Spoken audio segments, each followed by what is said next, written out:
So basically, what we got going on is Diddy is in the process of coming home.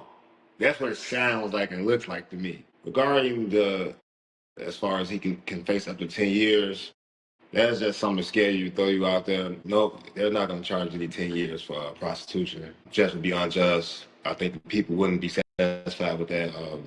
That'd be just an unrighteous thing to do. Secondly, I think the court system got it right. I think they got it right. When you break down Sean Puffy Combs, Diddy, Brother Love, whatever you want to call whatever you want to call him the at this point, the diddler, whatever you want to call him.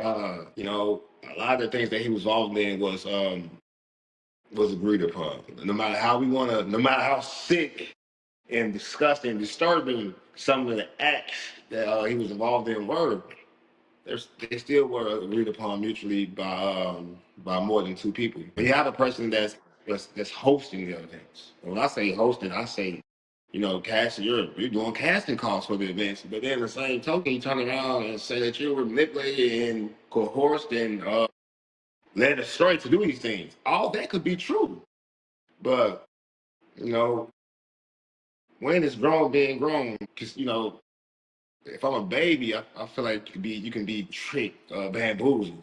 But as a grown lady, how much tricking can we say Diddy was really doing? This is going to be a life-altering situation for Diddy, though.